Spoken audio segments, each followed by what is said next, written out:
warahmatullahi wabarakatuh. Selamat siang anak-anak. Bagaimana kabarnya hari ini?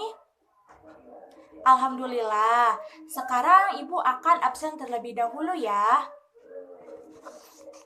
Yang pertama, Ade Rahma, Adit, Ikmaya, Intan, Irma, Nida, dan ada Rismayanti. Alhamdulillah, pertemuan sekarang semuanya hadir. Sebelum pembelajaran dimulai, alangkah baiknya jika kita berdoa terlebih dahulu. KM-nya silahkan pimpin doanya.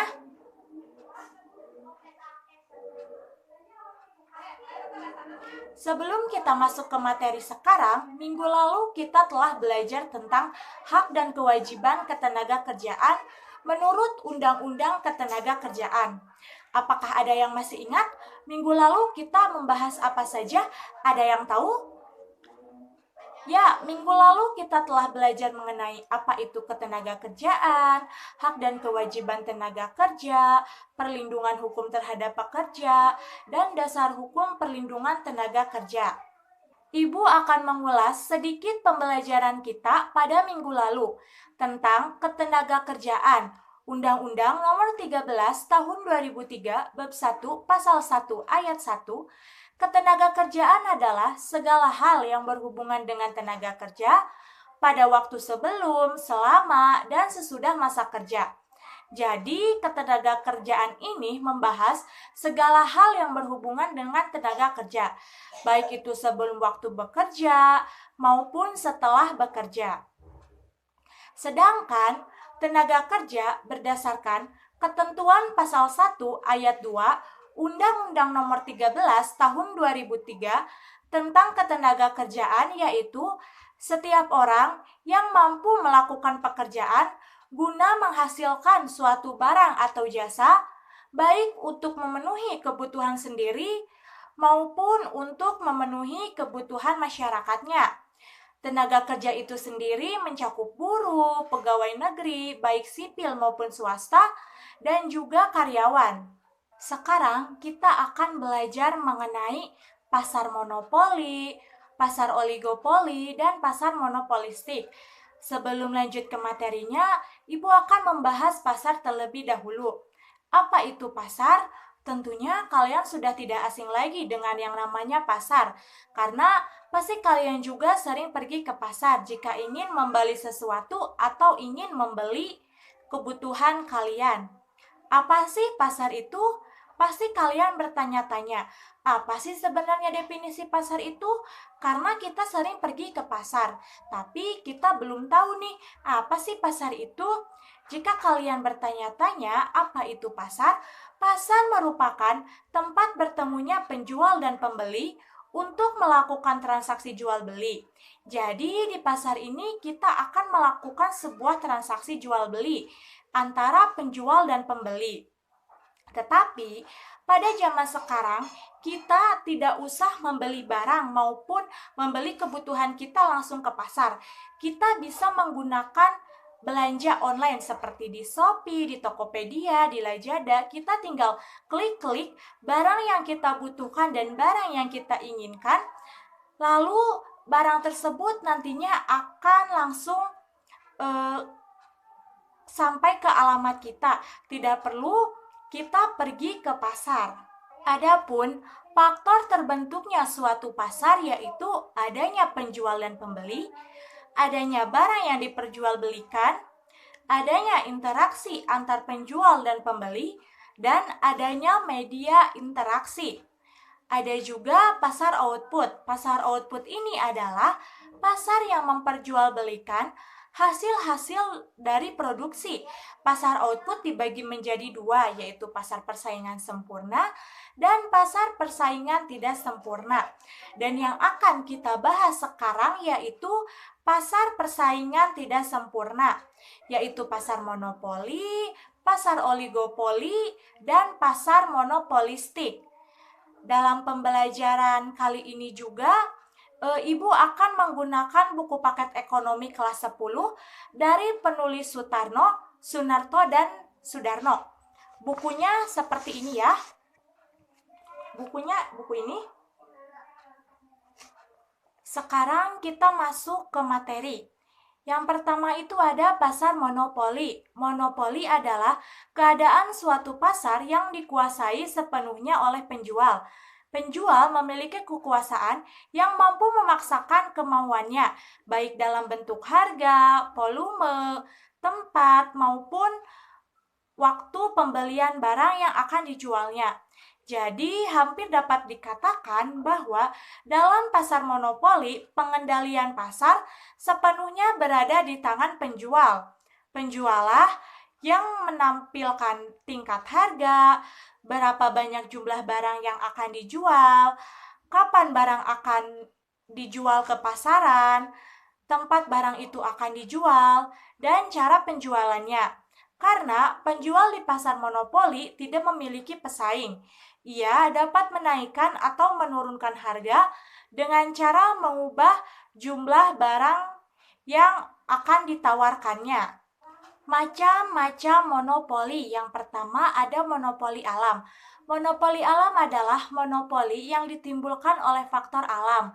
Alam memberikan kemungkinan yang tidak dimiliki oleh daerah lain, yaitu sumber alam dari suatu produk atau jasa yang dihasilkan. Jadi, alam mendukung suatu jenis barang dapat dihasilkan suatu daerah dan daerah lain tidak menghasilkan apapun. Misalnya, wilayah turis dengan kekhususannya yang tidak dapat ditandingi di daerah lain, seperti Pulau Bali memonopoli turis datang ke sana, sehingga tidak ada lagi minat untuk mengunjungi daerah lain. Selain itu, perusahaan penambangan tembaga Freeport Indonesia memiliki monopoli penambangan emas dan tembaga di sekitar kota Tembagapura di wilayah Papua. Yang kedua yaitu monopoli undang-undang. Monopoli undang-undang adalah monopoli yang ditimbulkan oleh adanya undang-undang yang menjamin sebuah perusahaan dalam menguasai semua produk dan pembeli. Misalnya, memonopoli oleh PT KAI dan PT PLN dalam penjualan kepada pembeli. PT Kereta Api Indonesia memonopoli eksploitasi semua angkutan kereta api dan PT PLN memonopoli pengadaan dan penjualan listrik kepada konsumen dalam negeri.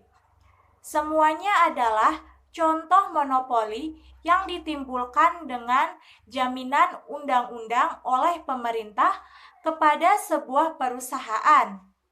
Yang ketiga yaitu monopoli keuangan. Monopoli keuangan adalah monopoli yang ditimbulkan oleh kekuatan uang suatu perusahaan terhadap perusahaan lainnya, sehingga perusahaan ini mampu membeli dan menjual semua barang yang dibutuhkan oleh masyarakat dalam versi modern.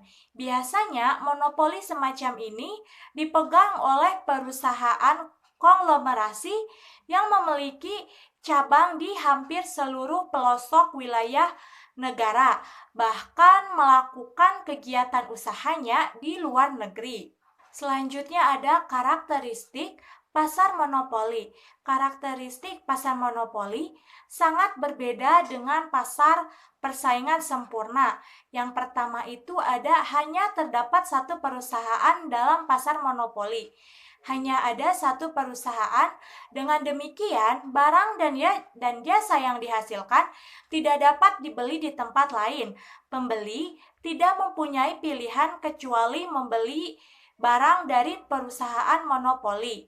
Syarat-syarat penjualan sepenuhnya ditentukan oleh perusahaan. Selain itu, jika hanya ada satu perusahaan atau penjual, maka kualitas barang kurang bagus karena tidak ada barang lain sebagai saingannya. Karakteristik yang kedua yaitu tidak adanya barang pengganti yang mirip. Jadi, barang yang dihasilkan perusahaan monopoli tidak dapat digantikan oleh barang lain dalam pasar. Aliran listrik adalah contoh barang yang tidak mempunyai barang substitusi yang mirip. Mungkin kalian akan berpikir bahwa lampu minyak dapat menggantikan fungsi penerangan listrik. Akan tetapi, lampu minyak tidak dapat menggantikan listrik karena tidak dapat menghidupkan alat-alat listrik yang lainnya. Yang ketiga yaitu adanya hambatan untuk memasuki industri. Adanya hambatan untuk memasuki industri merupakan ciri sekaligus penyebab terbentuknya pasar monopoli. Tanpa sifat ini, pasar monopoli tidak akan terbentuk. Jika tidak ada hambatan untuk memasuki industri, maka keuntungan perusahaan monopoli akan menarik perusahaan lain untuk memasuki industri tersebut. Dan karakteristik yang keempat yaitu perusahaan merupakan penentu harga. Sebagai satu-satunya perusahaan dalam pasar, perusahaan monopoli dapat menentukan harga pasar. Permintaan yang dihadapi perusahaan sama dengan permintaan yang dihadapi pasar secara utuh, sehingga hukum permintaan juga berlaku baginya. Perusahaan hanya bisa memperbanyak kuantitas barang yang dijual jika dia bisa menurunkan harganya. Yang kelima itu ada promosi dan iklan. Kurang diperlukan karena tidak ada saingan lain di pasar. Perusahaan tidak perlu menarik pembeli dengan cara beriklan. Namun, iklan dapat dibuat untuk menjaga hubungan baik dengan pembeli. Selanjutnya yaitu kelebihan pasar monopoli. Yang pertama, perusahaan monopoli memperoleh keuntungan lebih, sehingga memiliki dana untuk melakukan penelitian dan pengembangan. Hasilnya dapat berupa peningkatan kualitas produk, teknik produksi, atau penciptaan produk baru. Yang kedua itu adanya efisiensi usaha. Karena skala produksi yang besar, efisiensi ini dapat dilakukan melalui spesialisasi pekerjaan, pembelian bahan mentah dalam jumlah besar, penggunaan teknologi massal, dan sebagainya. Adapun kelemahan pasar monopoli. Yang pertama, konsumen dirugikan karena konsumen tidak memiliki pilihan lain, baik dalam jumlah barang maupun barang yang diinginkan. Produsen hanya mempersembahkan pada satu pilihan. Kedaulatan konsumen juga sama sekali tidak dihargai. Yang kedua itu ada monopoli mentiadakan efisiensi, terutama dalam efisiensi sumber ekonomis paling ekonomis yang dapat dimanfaatkan untuk kepentingan banyak orang. Yang ketiga yaitu monopoli menyebabkan pemegang monopoli bertahan pada harga monopoli dengan menarik laba yang sebesar-besarnya bagi pemegang monopoli itu sendiri. Yang keempat yaitu dalam monopoli ada kecenderungan konsumen akan banyak diatur dan ditentukan oleh produsen atau penjual. Apakah ada yang ingin ditanyakan? Ya, silahkan Intan. Pertanyaannya yaitu, benarkah seorang monopolis selalu mendapat keuntungan karena dia bisa menetapkan harga setinggi-tingginya sesuai dengan keinginannya? Tentunya, salah satu asumsi dalam bentuk pasar monopoli ini adalah perusahaan mempunyai kemampuan untuk menetapkan harga karena monopolis adalah penjual tunggal di pasarnya. Namun, perlu diingat bahwa monopolis menghadapi kurva permintaan yang berlereng negatif. Dengan demikian, dalam pasar persaingan sempurna, berlaku hukum permintaan bahwa jika harga naik, maka jumlah barang yang diminta akan berkurang. Dan jika barang turun, maka jumlah barang yang diminta pun akan bertambah. Hal itu berarti belum tentu menguntungkan bagi monopolis bila dia menentukan harga yang tinggi, karena dengan tingginya harga, konsumen akan menurunkan jumlah barang yang dimintanya. Selanjutnya yaitu pasar oligopoli. Pasar oligopoli merupakan pasar yang hanya terdiri atas beberapa produsen. Ada kalanya pasar oligopoli ini hanya terdiri atas dua perusahaan. Jika hanya ada dua perusahaan, maka pasar tersebut dinamakan pasar duopoli.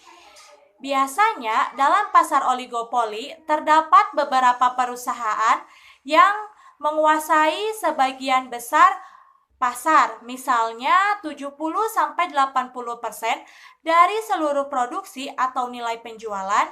Beberapa perusahaan yang menguasai pasar ini saling mempengaruhi satu sama lain. Sifat ini menyebabkan hati-hati di dalam mengubah harga desain atau teknik produksi. Sifat ini saling mempengaruhi. Ini merupakan sifat yang khusus dari perusahaan dalam pasar oligopoli. Adapun karakteristik dari pasar oligopoli. Pasar oligopoli memiliki beberapa ciri tertentu, antara lain sebagai berikut. Yang pertama, penjual terdiri atas beberapa perusahaan yang memproduksi barang-barang manufaktur untuk keperluan masyarakatnya. Jadi, hanya ada sekelompok perusahaan atau penjual yang menawarkan barangnya kepada masyarakatnya. Yang kedua yaitu produk yang dijual bersifat homogen atau variasi dari jenis merek yang sama. Barang tambang seperti nikel dan tembaga adalah contoh komoditas yang homogen.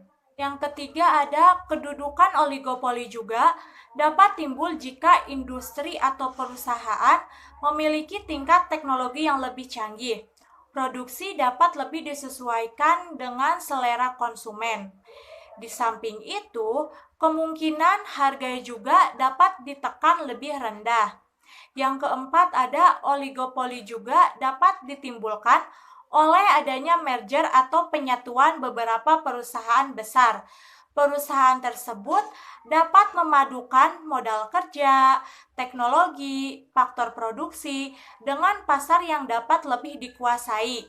Dengan volume produksi yang lebih besar dan promosi yang lebih luas, maka akan menguasai pasar dan akan menyerap konsumen lebih banyak lagi.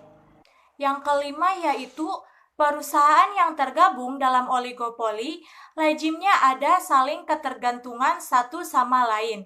Seringkali keputusannya dari harga dan komoditas yang dijual ikut mempengaruhi perusahaan lain. Misalnya, perusahaan mobil dari satu cabang mobil tertentu berhubungan erat dalam menentukan harga. Yang keenam yaitu perusahaan oligopoli lazimnya saling bersaing, bukan dalam harga, tetapi lebih pada persaingan iklan dalam kampanye komoditas yang mereka jual melalui promosi atau diferensiasi jenis barang. Misalnya, Toyota melakukan kampanye promosi penjualan, baik melalui iklan televisi, radio, maupun papan reklame.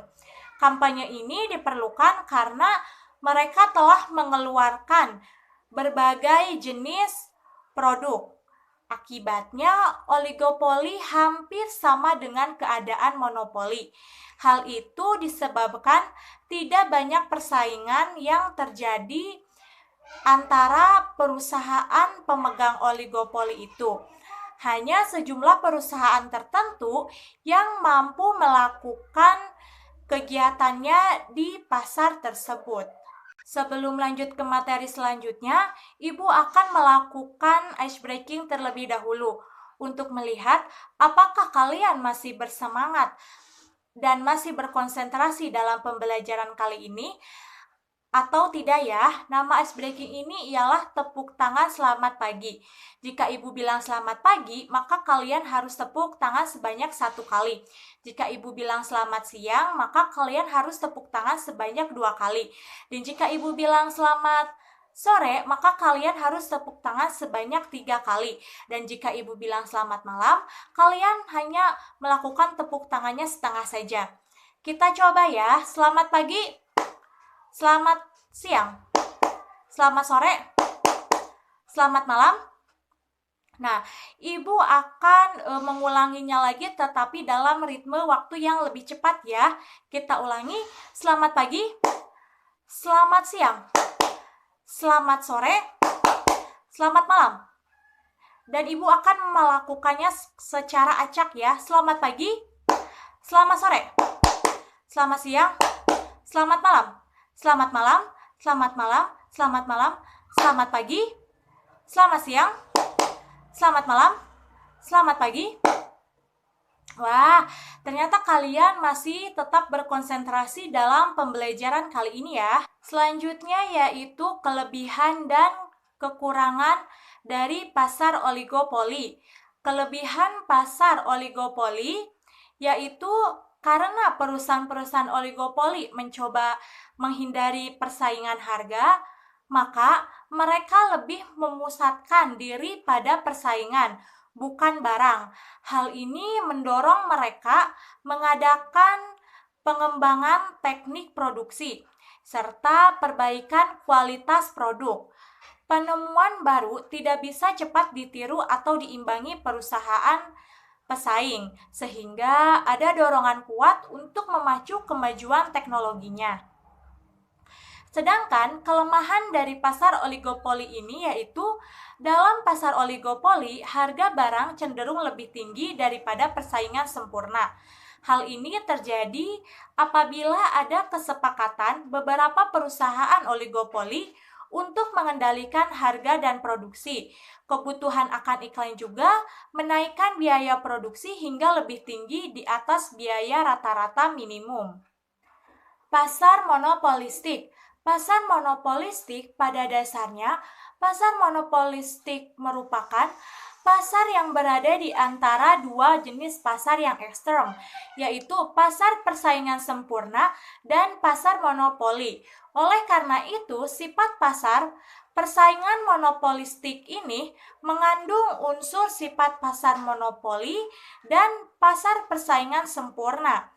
Pasar monopolistik dapat didefinisikan sebagai suatu pusaran yang terdapat banyak produsen barang dengan berbagai corak.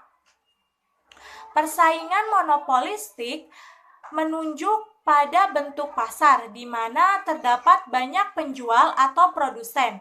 Barang yang diperjualbelikan tidak homogen, tetapi sengaja diperbedakan melalui berbagai macam promosi penjualan. Sebenarnya, barang-barang tersebut dapat menggantikan, tetapi konsumen mempunyai referensi produk dari suatu perusahaan tersebut. Karakteristik pasar monopolistik. Yang pertama itu terdapat banyak penjual. Terdapat banyak penjual dalam pasar, namun tidak sebanyak seperti pasar persaingan sempurna. Jumlahnya dapat puluhan.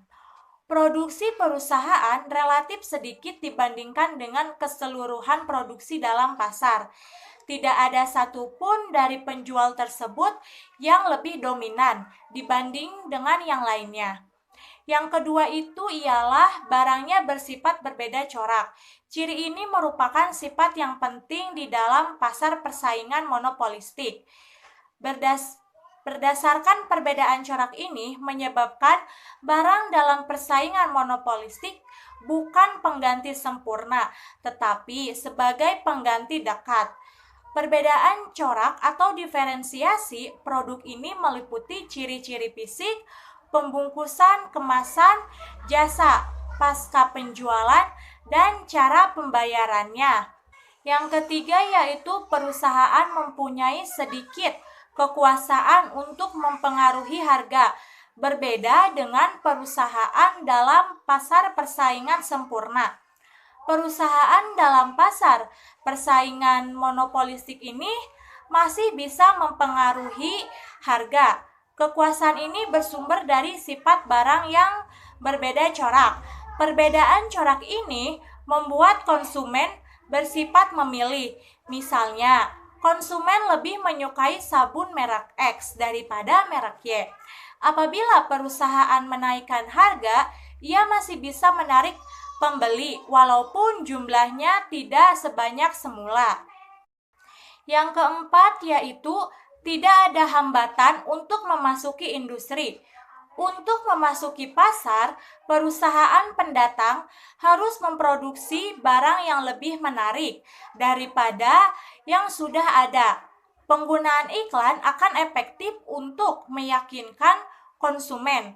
Hambatan yang dihadapi tidaklah seberat dalam pasar oligopoli atau pasar monopoli, tetapi juga tidak semudah seperti pasar persaingan sempurna. Yang kelima yaitu penggunaan promosi penjualan sangat efektif.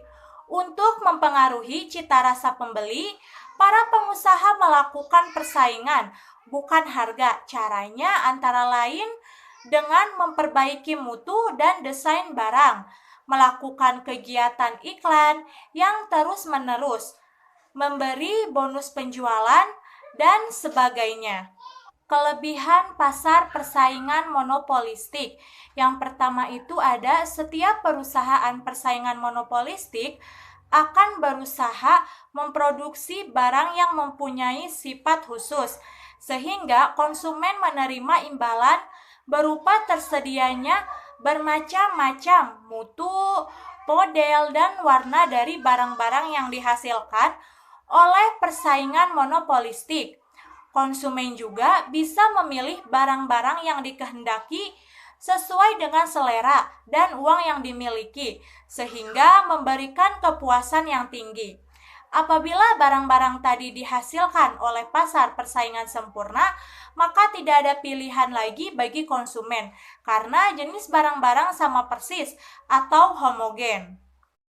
Yang kedua yaitu dari segi distribusi pendapatan, pasar persaingan monopolistik lebih merata karena tidak ada perusahaan yang dominan dan tidak terdapat keuntungan lebih dalam jangka waktu yang panjang. Adapun kelemahan dari pasar monopolistik, yang pertama, perusahaan dalam persaingan monopolistik umumnya berukuran kecil, sehingga masih bekerja kurang efisien dalam memanfaatkan sumber daya ekonomi dibanding dengan pasar monopoli. Yang kedua, konsumen masih harus membayar harga barang yang lebih tinggi dari biaya marginal untuk menghasilkan barang tersebut. Sebaliknya, tenaga kerja dibayar hanya setinggi marginal yang lebih rendah dari nilai barang yang diproduksi, yaitu harga. Ibu akan menampilkan gambar dari contoh-contoh dari pasar monopoli, pasar oligopoli, dan pasar monopolistik. Yang pertama itu ialah contoh pasar monopoli. Di sini ada beberapa contoh pasar monopoli seperti PT PLN, Pertamina, Kereta Api, dan Telkom Indonesia.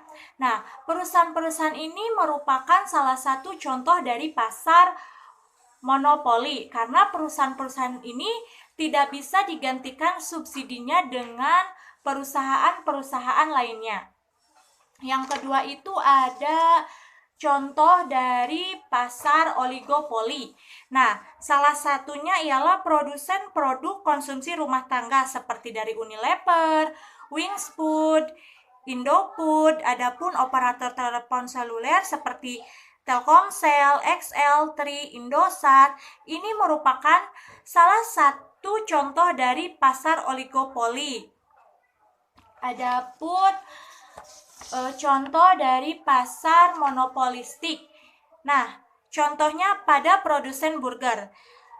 Pada produsen burger dari KFC, Burger King, Pet Burger, Big Burger, dan lainnya ini, mereka memiliki produk yang sama, yaitu burger, tetapi mereka dalam soal rasa, packaging, dan lain sebagainya, mereka ini akan berbeda dari satu perusahaan ke perusahaan lainnya.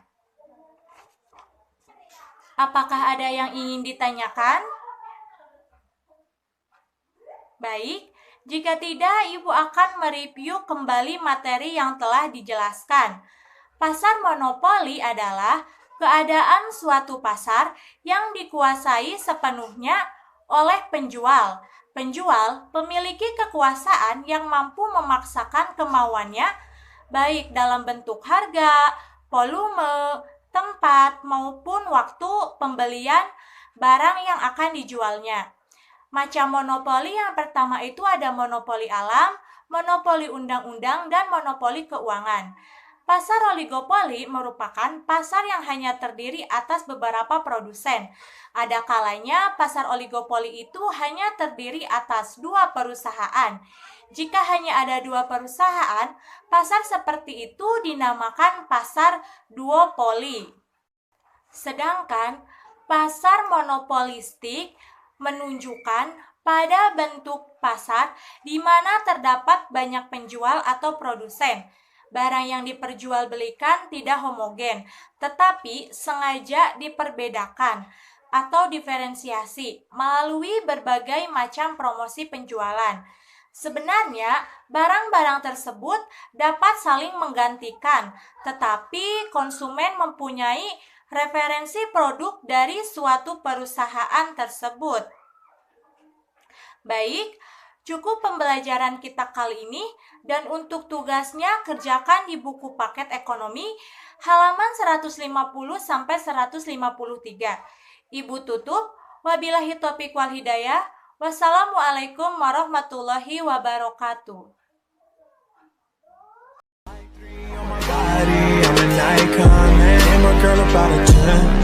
I should fuck her in the Benz.